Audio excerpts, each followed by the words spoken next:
അപ്പോൾ ഇന്ന് ലൈവിൽ ബിഗ് ബോസ് പുതിയൊരു ടെസ്റ്റ് കൊണ്ടുവന്നു. കണ്ടസ്റ്റൻസിനെ എല്ലാവരെയും വിളിച്ചു. അവർക്ക് വേണ്ടിയിട്ട് ഈ 6 പേരെ വിളിച്ചിട്ട് പറഞ്ഞു അവർക്ക് വേണ്ടിയിട്ട് കളിച്ച ആൾക്കാരുടെ പെർഫോമൻസ് എങ്ങനെയുണ്ടെന്ന് ചോദിച്ചു.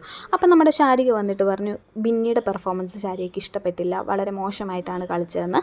അപ്പോഴത്തേന് അത് ബിന്നിക്ക് അത്ര ഇഷ്ടമായിട്ടില്ല. അവർ തമ്മിലൊരു പ്രശ്നം അവിടെ സ്റ്റാർട്ട് ചെയ്തായിരുന്നു. അതിനുശേഷം നമ്മുടെ അനീഷ് വന്നിട്ട് പറഞ്ഞു അനുമോളും അപ്പാനിശരത്തും പെർഫോം ചെയ്തത് വളരെ മോശമായിട്ടാണ്. ഈ രീതിയിലാണ് അവരിനിയും പെർഫോം ചെയ്യുന്നതെങ്കിൽ തൻ്റെ ബിഗ് ബോസിലെ നിലനിൽപ്പിനെ വരെ അത് ബാധിക്കും എന്നുള്ള രീതിയിൽ അന്വേഷിച്ച് സംസാരിച്ചു. അത് പക്ഷേ അനുമോൾക്കും ശരത്തിനും ഭയങ്കര ഫീലായിട്ട് അവരതിനെപ്പറ്റി സംസാരിക്കുകയൊക്കെ ചെയ്തു. അവർ പക്ഷേ നമുക്ക് ലൈവ് കാണുന്നവർക്ക് മനസ്സിലാവും അവർ നല്ല എഫേർട്ട് എടുത്തിട്ടാണ് ആ ഒരു പെർഫോമൻസ് ആ ടാസ്ക് കംപ്ലീറ്റ് ചെയ്തത്. പക്ഷേ അനീഷ് ഈ രീതിയിൽ സംസാരിച്ചത് അവിടെ ഒരു വലിയ ചർച്ചയ്ക്കിടയാക്കി. അവസാനം ബിഗ് ബോസ് തന്നെ ഒരു പോംവഴി കണ്ടുപിടിച്ചു. ബിഗ് ബോസ് ആ ടീമിനെ വീണ്ടും ഒന്ന് ഷഫിൾ ചെയ്തു. അങ്ങനെ അനീഷിൻ്റെ ടീമിൽ വന്നത് നമ്മുടെ ശൈത്യയും പിന്നെ നൂറ ആദില അവരാണ് അനീഷിന് വേണ്ടിയിട്ട് പുതിയതായിട്ട് ഇനി ടാസ്ക് കളിക്കാനായിട്ട് പോകുന്നത് കേട്ടോ.